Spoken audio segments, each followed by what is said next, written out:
Hey everyone, my name's Matt. I'm in the buy-in department at Greenlight bookstore, and I thought on this gray, gloomy day I would do some hand selling from home.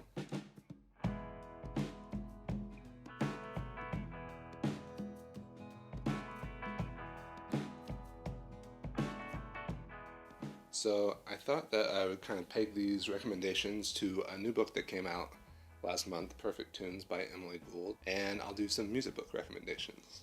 Perfect Toons is about a songwriter named Laura who's getting her start in the Lower East Side in the early aughts. And then after a while, the book jumps forward, and Laura's a mother now, and she's just kind of struggling to get by, like teaching music classes for children instead of like being the great rock star that she wanted to be.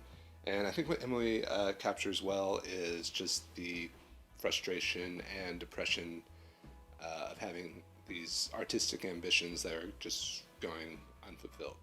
And you might also recognize Emily Gould's name because she co-ran the imprint Emily Books with Ruth Curry.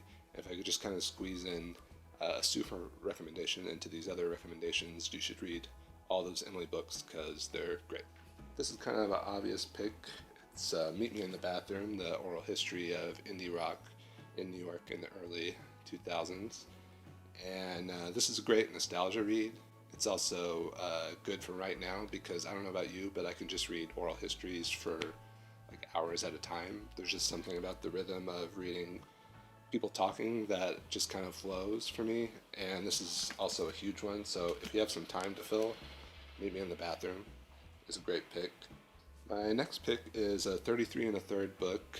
This is a series put out by Bloomsbury where they have a writer just pick an album and write a book-length piece about it. And this is my favorite one, The Raincoats by Jenn Pelly. She writes for a lot of publications. She writes a lot for Pitchfork. She actually just wrote the 10.0 review for the new Fiona Apple album. And she writes about all kinds of bands, but in particular she's been a great champion of female and female-fronted bands, and so that's why I think it ties into Perfect Toons.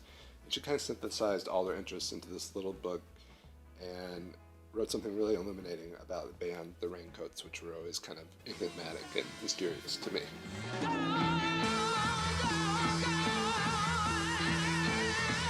The next book is not really a music book. It's Nick's Trip by George Pelecanos. This is part of his Nick Stefanos series. I heard about this book from a podcast I like called The Watch on the Ringer Network. It's about a bartender who moonlights as a private detective. The reason I wanted to highlight it today is I call it a jukebox noir because every few pages name checks a song or a band. George Pelecanos probably has one of the most wide-ranging musical tastes of any author out there, and he does a great job just picking a song to kind of set a scene or establish something about a character.